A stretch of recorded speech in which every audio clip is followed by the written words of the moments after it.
Maximum people of the society, বেশিরভাগ মানুষ, এই সমাজের বেশিরভাগ মানুষ, তাদের অন্তরটা পাথরের চাইতে বেশি শক্ত হয়ে যাবে। ঘোষণা কার? এই কথাগুলো শোনার পরেও এখানকার মানুষও, আমার বিশ্বাস, তাদের অন্তরটা আল্লাহর ভাষ্য অনুযায়ী পাথরের মতো শক্ত হয়ে গেছে। মনে মনে বলতেছে, আব্দুল করিম আরবি হুজুর রাজনীতি মনে হয় নতুন করে শুরু করছে। কারণ ঘোষণাগুলো দিচ্ছে কে? আল্লাহ বলতেছেন। অথচ শুনে রাখো, এমন অনেক পাথর রয়েছে যেই পাথরগুলো গলে যায়, পানি ওর দিকে বের হয়ে ঝর্ণা প্রবাহিত হয়। সুবহানাল্লাহ। আল্লাহ বুঝালেন, পাথর তো পাথর, শক্ত পাথর গলে ঝর্ণা পানির ফোয়ারা বের হয়, কিন্তু কিছু কীট, মানুষ নামের কীট, তাদের অন্তরগুলো গলে না, নরম হয় না, শক্ত পাথরের চাইতেও বেশি হয়। আল্লাহর ঘোষণা। আল্লাহ পাক বলেন, এরপরে কিছু কিছু পাথর রয়েছে যেই পাথরগুলো আল্লাহর ভয়ে এমনিতেই ফেটে যায়। সুবহানাল্লাহ পড়ে। পাথরের ভেতরে আল্লাহর ভয় আছে, আজকে মানুষের মধ্যে আল্লাহর ভয় নাই। আচ্ছা ভাই বলুন তো, আজকে আমার আপনার ভিতরে যে শক্তিটা আছে, একটা দিন বা নির্দিষ্ট একটা ক্ষণে গিয়ে এই শক্তি থাকবে? আজকে আসছি যখন আমি গাড়িতে, একটা মুরব্বী রাস্তা পার হতে গিয়ে আমরা স্লো করলাম, খুঁড়িয়ে খুঁড়িয়ে পার হচ্ছে, হৃদয় বিদারক দৃশ্য, একেবারে খুনখুনে বৃদ্ধ যাকে বলে। পাশ থেকে এক যুবক বলতেছে, হুজুর আজকে আমরা যুবক, একদিন এমন বৃদ্ধ যদি হায়াতে থাকে আমরাও হব। আমার মাথার মধ্যে টেনশন আসলো, আসলে তো তাই। আমরা এখন দাগরা যুবক, অনেক সময় আলোচনার ময়দানে তো আছি বেশ কয়েক বছর, কথা বলতে গিয়ে মাঝে মধ্যে আমাদের ভিতরে তো রক্ত মাংস গড়া, আমাদের ভিতরে স্পিড চলে আসে। মানুষ কারো একটু খারাপও লাগতে পারে, কারো একটু ভালোও লাগতে পারে, কথার মধ্যে না জানি কেউ কষ্ট পেয়ে যায়। আমার অনুশোচনা আসলো, বের করতে পারলাম। মনে রাখবেন, এমন একটা সময় আসবে, ওই বার্ধক্যে উপনীত হব, যখন বৃদ্ধ মুমূর্ষু অবস্থায় যাব, তখন চিন্তা হবে, আহারে ওই সময় যদি এই পাপ কাজগুলো না করতাম কতই না ভালো হতো। কথা বলেন ঠিক কিনা? তার মানে আল্লাহ যদি আমাদের হায়াত দেয়, মৃত্যুর আগে আমরা সবাই বৃদ্ধ হয়ে যাব। আর ওই বৃদ্ধ অবস্থায় অনেক এমন কাজ রয়েছে যেগুলো ইচ্ছা থাকলেও আমরা করতে পারবো। অতএব আমি জানতে চাই আরেকবার, মৃত্যুবরণ করতে হবে এ বিষয়ে কি কোনো সন্দেহ আছে কারো? মৃত্যু হচ্ছে ধ্রুব সত্য। পৃথিবীতে এর চাইতে বড় সত্য আর কিচ্ছু হতে পারে? আল্লাহর রসুলকে আল্লাহ বললেন, সাকরাতুল মাউত বিল হক, পৃথিবীতে যা আছে সবকিছু মিথ্যা হতে পারে, তবে হে রসুল কোরআনের আয়াত দিয়ে জানিয়ে দিলাম, মৃত্যুর সময় যেই যন্ত্রণাটা হয় লা হাক্কিন, আল্লাহ লাম তাকিদ দিয়ে বোঝালেন, দুইবার বললেন অবশ্যই মৃত্যুর যন্ত্রণা রয়েছে, এটা 100% সত্য। সুবহানাল্লাহ। মৃত্যুর সময় যেই যন্ত্রণাটা হয়, এটা হয়তো আমরা দেখতে পাই না, অনুভবও করতে পারি না, কিন্তু মনে রাখবেন, আল্লাহ রসুল সাল্লাল্লাহু আলাইহি ওয়াসাল্লাম, যার চাইতে শ্রেষ্ঠ মানব এই পৃথিবীতে কেউ আসে নাই, আসবেও। তিনি যখন প্রস্থান করবেন দুনিয়ার জগৎ থেকে, মালাকুল মাউত ফেরেশতা একটা হাত তার বুকের উপরে দিয়েছে, সঙ্গে সঙ্গে বললেন, উহুদ পাহাড় কি আমার বুকের উপরে দিয়েছো? আল্লাহু আকবার। চিন্তা করেন, আল্লাহ রসুলকে বলা হলো, পৃথিবীতে যত মানুষের জীবন বা জান আমি কবজ করেছি, সব চাইতে আরামদায়ক জান কবজ করব, আপনার এই আদেশ আল্লাহ দিয়েছে। আল্লাহু আকবার। সেই রসুলের জীবনের প্রস্থানের সময় যদি তিনি অনুভব করতে পারেন যে একটা হাত দিলে যদি উহুদ পাহাড়ের মতো ভারী তার অনুভূত হয়, আমরা সলিমধ্যে আমাদের অবস্থা কি হবে? একটু চিন্তা করেন, পরকালমুখী একটু চিন্তা করেন, দিন শেষে একবার করে চিন্তা করেন, উই হ্যাভ টু ডাই, আমাদেরকে মরতেই হবে, ইচ্ছায় অথবা অনিচ্ছায় আমাদেরকে মরতেই হবে। এই টেন্ডেন্সিটা মাথায় ধারণ করেন, লালন করেন, দেখবেন 100টা পাপ হলে আপনার মধ্যে এই চিন্তা একবার উদয় হওয়ার কারণে 99টা পাপ আপনার ভিতর থেকে চলে যাবে।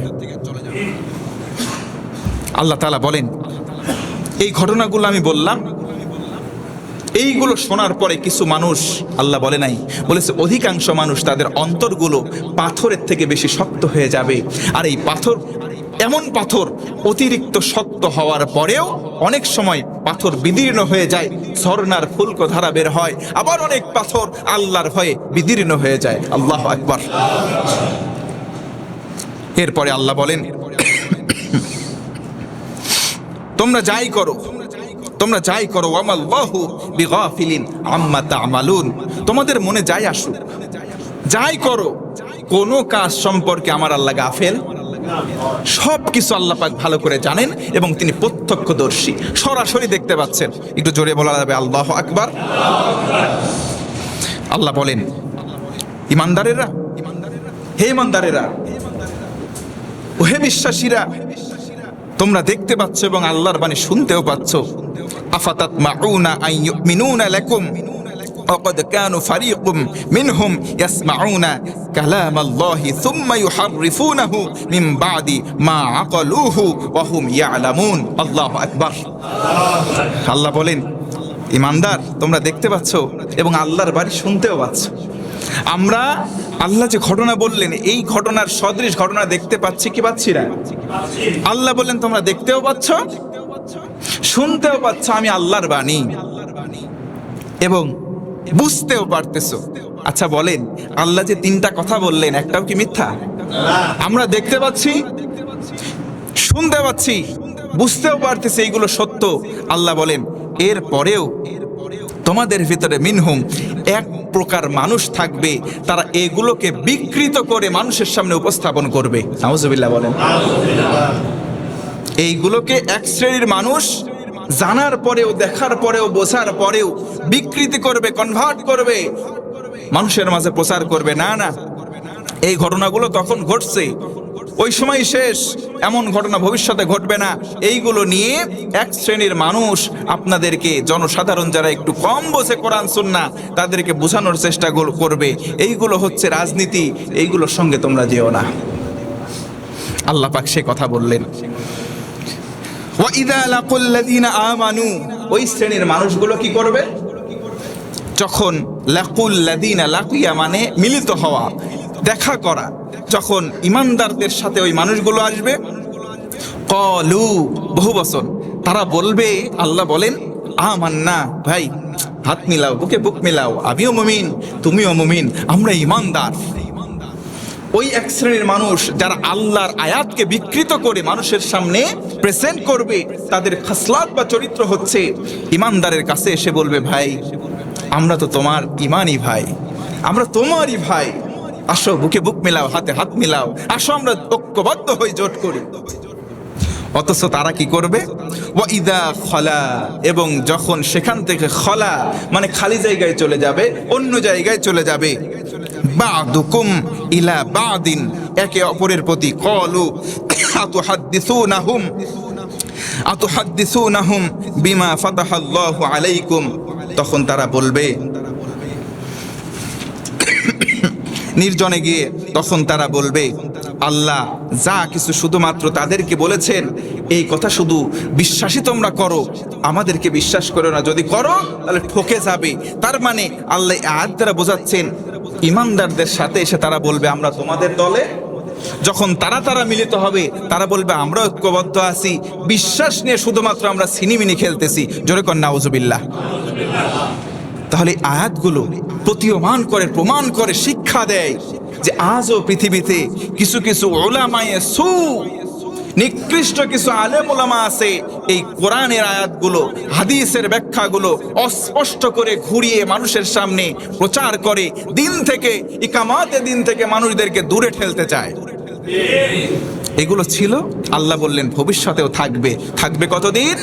কোরআন আছে যতদিন, অর্থাৎ কিয়ামত হয় নাই যতদিন, এই আলেম ওলামাও থাকবে ততদিন। কোথায় কোথায় সেই সমস্ত আলেম?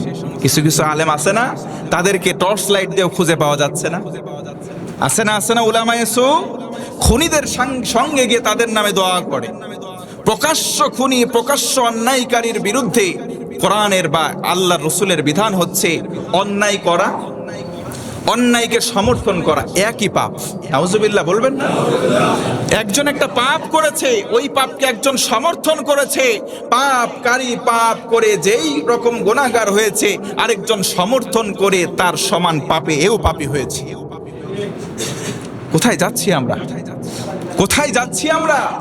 আল্লাহ তাআলা বলেন, মানুষের মধ্যে এই শ্রেণীর মানুষগুলো নামে ইমানদার হবে, প্রকৃতপক্ষে তারা ইসলামের চরম দুশমন। আল্লাহ তাআলা বলেন, ওমা ইউলিনুন, যা কিছু তাদের অন্তরে আছে আল্লাহর কাছে কিন্তু সব প্রকাশিত। আল্লাহর সিসি ক্যামেরায় সব ধরা পড়ছে, আল্লাহর সিসি ক্যামেরার মধ্যে সব ধরা পড়ছে। আল্লাহ বলেন, এক সেকেন্ড, একটা কদম তোমরা ফেলছো, ওইটা আমার নজরের বাইরে নাই। আল্লাহু আকবার। এক কদম কোথায় ফেলছি আমি আপনি? আল্লাহ বলেন, আমার দৃষ্টির এক সেকেন্ড বাহিরে কেউ নাই, সব কিছুর অবজারভেশন আমি আল্লাহ করছি। আরেকবার বলুন সুবহানাল্লাহ। আল্লাহ বলেন, ওয়ামিনহুম উম্মিয়ুনা। আপনারা কি বিরক্ত হচ্ছেন? গরম লাগে? পরিবেশটা, এনভায়রনমেন্টটা যদিও গরম, এ সময় একটি কোট বলি, মানুষ অসুস্থ হচ্ছে এই সময়। সারাদিন গরম, এর মাঝে আবার ঠান্ডা। দেখবেন আজকে ফজরে যারা উঠেছেন ওই সময় কুয়াশা পড়ছিল, খেয়াল করছেন কিনা জানি না। জানবেন কি করে? ফজরে তো হুজুর নামাজই পড়ি না, জানবো কিভাবে? এমন মানুষ আমরা অনেকে আছি। যদিও বা আপনার রাগ হচ্ছে, কিন্তু এটাই বাস্তব এবং সত্য কথা। ঠিক বলবে না বেশি জন, কারণ নামাজ তো ফজর পড়ে না। ওই দেখেন, দেখছেন? আল্লাহ পাক আমাদের সঠিক বুঝ যেন দান করে, পড়ে না আমি। হুজুর ওয়াজ করেন, সেই সুন্দর লাগতেছে, ফাটাফাটি ওয়াজ, হুজুর সেই ইসলাম এই জায়গায় কায়েম করে ফেলবো। ফজরের নামাজ সেই ব্যক্তি পড়ে নাই, সেই ব্যক্তি ফজরের নামাজ পড়ে না, অথচ এসে আগে আগে বলে হুজুর হ্যাঁ দিন কায়েম করে ফেলবো। হুজুর এই ছাদের নিচেই বের হয়ে গেলে চাচ্ছিলাম তাই। ভাই মনে রাখবেন, মনে রাখবেন, বাংলার জমিনে ইসলাম কায়েম হবে না ততদিন, ফজরের নামাজের চিত্র আর জুমার নামাজের চিত্র এক হবে না যতদিন। একটা কথা লিখে রাখেন, দিন কায়েম যে দলই করুক, যে দলই চেষ্টা করুক, যে দলই চেষ্টা করুক, অবশ্যই নিঃসন্দেহে এটা ভালো কাজ, অবশ্যই আমরা তার পক্ষে আছি। কথা বলেন ঠিক কিনা? কিন্তু ফজরের নামাজের চিত্র আর জুম্মার নামাজের চিত্র যতদিন মসজিদে এক হবে না, দিন কায়েম অসম্ভব ব্যাপার হয়ে যাবে। ফজরের নামাজে হুজুর কুয়াশা পড়ছে কিনা তা তো জানি না, আপনি কইতেছেন তাই শুনতেছি। ফজরের সময় দেখলাম কুয়াশা পড়তেছে, একটু যখন সূর্যের ব্রাইট থেকে ব্রাইটার হচ্ছে, ব্যবসা গরম চলে আসছে। সাবধান থাকবেন, এ সময় পর্যাপ্ত পরিমাণ পানি পান করবেন, এ সময় একটু ছায়ায় থাকার চেষ্টা করবেন, মাঝে মধ্যে রুমাল ভিজিয়ে মুখটা মুছে নেবেন, মাঝে মধ্যে একটু ছায়া জায়গায় থাকবেন, ছাতা ব্যবহার করবেন। ছাতা আমরা মনে করি বৃষ্টির দিনের সঙ্গে ছাতা না, অ্যাজ এ সান প্রোটেক্টর আপনি ছাতা ব্যবহার করতে পারবেন। এই যে সানগ্লাস ব্যবহার করবেন, সানগ্লাস ব্যবহার করবেন বাইরে যখন যাবেন। আবার বলতে পারেন হুজুর ভাব নিচ্ছেন নাকি সানগ্লাস দেখায়? না, এগুলো হচ্ছে চোখের জন্য, সংরক্ষণাবেক্ষণের জন্য। একটু যদি আপনি সক্ষম হন ব্যবহার করবেন, এতে শরীর ভালো থাকবে। কথা বলেন ঠিক কিনা? এগুলো উপকরণ সম্পর্কে অনেকে আমরা না জেনে অসুস্থ হয়ে যাচ্ছি। আমার ছোট ছেলেটা হঠাৎ করে গতকাল অসুস্থ হয়ে পড়ছে। দুই ভাই স্কুল থেকে আসছে, আসার পরে দৌড়াদৌড়ি করতেছে। আমি একটু কাজের মধ্যে বাজারে গেছি, ওইদিকে আমার এক আত্মীয় বাসায় আসছে, আইসক্রিমওয়ালা বাড়ির দিকে টুনটুন করতে করতে গেছে। দুপুরবেলা একবারে ঘেমে অস্থির ওই অবস্থায় আইসক্রিম কিনে দিয়েছে, দুইজন খাইছে। এইদিকে কাশি, এইদিকে ঠান্ডা, নাক দিয়ে পানি, রাতে দেখি আবার জ্বর। এই অবস্থা অনেকেরই হচ্ছে চারিদিকে। এজন্য বললাম এই পরিবেশটা অত্যন্ত ভয়াবহ পরিস্থিতি, এ সময় একটু সতর্ক থাকবেন ইনশাআল্লাহ। অনেকের অতিরিক্ত গরমে ডায়রিয়াও হয়ে যাচ্ছে। আল্লাহ পাক যেন প্রত্যেক প্রকার বালা মুসিবত থেকে আমাদের সবাইকে হেফাজত করেন। যে কথা বলছিলাম, আল্লাহ বলেন ওয়ামিনহুম উম্মিয়ুনা, তোমাদের ভেতরে কিছু মানুষ আছে যারা অজ্ঞ, যারা কম জানে। যারা কি জানে? কম জানে। লা ইয়ালামুনাল কিতাব, তাদের কাছে কিতাবের জ্ঞানও নাই। ইল্লা আমানিয়ু ওয়া ইন হুম ইল্লা ইয়াযুন্নুন, তবে তাদের কাছে যেটা আছে সেটা হলো প্রচলিত কিছু কুসংস্কার। আজকেও সমাজের মধ্যে তাকান যে আমাদের ভেতরে কিছু কিছু মানুষের উপরে এমনভাবে প্রভাবিত করেছে কিছু কুসংস্কার। এই রাস্তায় যাচ্ছিস, এই তোর বাপের ডাক দিস না, অনেক দূর চলে গেছে, পেছন দিক থেকে ডাক দিলে অমঙ্গল হয়। আছে না নাই? এইরকম কুসংস্কার আছে না নাই? আল্লাহ বলেন ওয়ামিনহুম উম্মিয়ুনা, তাদেরকে খোঁজ নাও, তাদের মধ্যে কোরআনের জ্ঞান নাই, কিতাবের জ্ঞান নাই, বিধায় তারা এই কুসংস্কারকে ধারণ করছে। আবার বলতেছে ডান হাত চুলকাচ্ছে, টাকা আসবে, বাম হাত চুলকাচ্ছে, এ টাকা চলে যাবে। মনে রাখবেন একটা জিনিস, যে জিনিস যত ছেড়ে দেবেন ওই জায়গাটা তত স্বচ্ছ হবে। ইউনফিকুন, আপনি যত বেশি দান করতে থাকবেন ওই জায়গাটা আল্লাহ খালি রাখবে না। 100 টাকা আপনার পকেটে আছে, আপনি 100 টাকার মধ্যে 50 টাকা দান করে দেন, ওই নোটটা কিন্তু চেঞ্জ হয়ে গেল, 50 টাকার নোট হয়ে গেল। আল্লাহর ওয়াদা, রাসূল বলেছেন 1 টাকা দান করলে 10 গুণ, অ্যাটলিস্ট কমপক্ষে 10 গুণ, সেটাকে বাড়াতে বাড়াতে 700 গুণ পর্যন্ত আল্লাহ বাড়িয়ে অন্য রাস্তা দিয়ে লা তুহসুহা, কল্পনাতীত উৎস থেকে আল্লাহ আপনাকে দিয়ে ধন্য করবেন। সুবহানাল্লাহ। আজকে আমরা দানও করতে চাই না, জায়গাটাকে স্বচ্ছ করতে চাই না। দান করবো তো ইনশাআল্লাহ, হিম্মত নিয়ে বলেন ইনশাআল্লাহ। আমরা ব্যয় করব, আর কুসংস্কারের হাত থেকে আমরা যেন বেঁচে থাকি এজন্য পদক্ষেপ নেওয়ার দরকার আছে না নাই? আমি গতদিন একটা কথা বলেছিলাম, এই যে মাজার আল্লাহর ওলি অনেকে আছে বিভিন্ন জায়গায়। আসলে মাজার শব্দটা কোথা থেকে আসছে, কিভাবে আসছে, উৎকলন, এদিকে অনেক বিস্তর বিষয়। যেহেতু কুসংস্কার শব্দটা আসলো, এজন্য বলি কুসংস্কার আজকে বাংলাদেশের এই রেভলিউশনের পরে, সেকেন্ড স্বাধীনতা যখন হয়েছে, এরপরে যে জেনারেশনটা, আমার বিশ্বাস কম বেশি সবাই স্বচ্ছভাবে বুঝতে পারে যে এটা ভ্রান্ত আর এটা সঠিক। কথা বলেন ঠিক কিনা? এজন্য মাজারের বিপক্ষে নয়, বরং আমরা থাকবো সোচ্চার ভণ্ডামির বিপক্ষে। কথা বলেন ঠিক কিনা? একটা কবরে একটা নেককার বান্দা থাকতে পারে, ভালো মানুষ থাকতে পারে, আল্লাহর কাছে তার হিসাব, কিন্তু সে বলে যায় নাই যে আমি মৃত্যুর বরণ করার পরে আমার এখানে এই করবা, সেই করবা, গান বাজনা করবা, সে কিন্তু বলে যায় নাই। কথা বলেন ঠিক কিনা? এজন্য আমরা কুসংস্কারের মধ্যে যাব না, আমরা স্বচ্ছতার মধ্যে ইয়া আলামাল কিতাব, জ্ঞান অর্জন করব। সোর্স হচ্ছে কিতাব, আর কিতাবটার নাম হচ্ছে কোরআন আল কারীম। আল্লাহ বলেন ওয়া ইনহুম ইল্লা ইয়াজুন্নুন, তবে ওই যে কুসংস্কারাচ্ছন্ন মানুষগুলো কারা? যারা ধারণা প্রসূত কাজ করে। দেখবেন তাই সমাজে যারা অজ্ঞতা স্বরে কাজগুলো করে, তারা ধারণা থেকে করে, কোনো কিছু জানাও লাগে না, শোনাও লাগে না। তারা যে কাজগুলো সমাজে করে বাস্তবায়ন, সেগুলো তারা নিছক ধারণা থেকেই করে, অন্য কোনো জায়গা থেকে সোর্স পায় না। আল্লাহ তাআলা পরে বলেন দুর্ভোগ তাদের জন্য ফাওয়াইলুল লিল্লাযিনা, তাদের জন্য দুর্ভোগ, তারা হতাশা হবে, গ্রস্ত হবে। ইয়াকতুবুনাল কিতাব, কারা? যারা ইয়াকতুবুনা, কাতাবা ইয়াকতুবু মানে লেখে অথবা রচনা করে। কিতাব যে কোনো কিছু, একটা কিতাব, বই বা পৃষ্ঠা যারা লেখে, রচনা করে, নতুন করে, বিকৃত করে। আল্লাহ বলেন বিআইদিহিম, তারা নিজের হাত দিয়ে। দুর্ভোগ তাদের জন্য যারা সঠিক জায়গা থেকে জ্ঞান নেওয়া বাদে নিজের মস্তিষ্ক থেকে ধারণা প্রসূত কিতাব লেখে। পৃথিবীতে এরকম লেখক নাই? একটু আওয়াজ দেন, আছে না নাই? আসলে কিছু কিছু বিষয় একটু বোঝা সবার জন্য কঠিন হয়ে যায়, তারপরে আল্লাহ যেন সহজে বোঝার তৌফিক দেয়। পড়েন আমিন। কিছু কিছু কিতাব আছে লিখেছে আমাদের মতো মানুষ, পৃথিবীর বিভিন্ন দেশে লেখক আছে না নাই? ওই লেখকের লেখা পড়বেন যেই লেখক আল্লাহকে মানে। কোন নাস্তিকতা লালন করে এমন কোন লেখকের লেখাও পড়বেন না, তার বইও বাজারে বিক্রি করতে দেখলে বন্ধ করে দেওয়ার চেষ্টা করবেন। কারণ এর মাধ্যমে যে দেশের ধ্বংস, জাতির ধ্বংস, আমার সন্তানেরও ধ্বংস অনিবার্য। কথা বলেন ঠিক কিনা? আল্লাহ বলেন ধারণা প্রসূত যারা, জ্ঞান বাদ রেখে, ইয়া আলামাল কিতাব, উইদাউট কোরআন আল কারীম, যারা ধারণা প্রসূত কিতাব লেখে নিজ হস্তে, স্বহস্তে যারা কিতাব লেখে, মিন ইনদাল্লাহি সুম্মা ইয়াকুলুনা, এরপরে বলে বেড়ায় হাযা মিন ইনদাল্লাহ, এই কিতাব আল্লাহর কিতাব। কার কিতাব? এ নাউজুবিল্লাহ বলবেন না। যারা জ্ঞান বাদ দিয়ে, সোর্স কোরআন বাদ দিয়ে নিজেরা কিতাব লেখে আর বলে এগুলো আল্লাহর নির্দেশনা আছে বিধায় লিখছি, আল্লাহ বলেন তাদের জন্য সমস্ত রকম সর্বনাশের কাজ এবং তাদের জন্য দুর্ভোগ অতি সত্বর এসে পাকড়াও করবে। জোরে কর নাউজুবিল্লাহ। আমার বিশ্বাস এই কথাটা বুঝতে পেরেছেন? আমি কি বোঝাতে পেরেছি?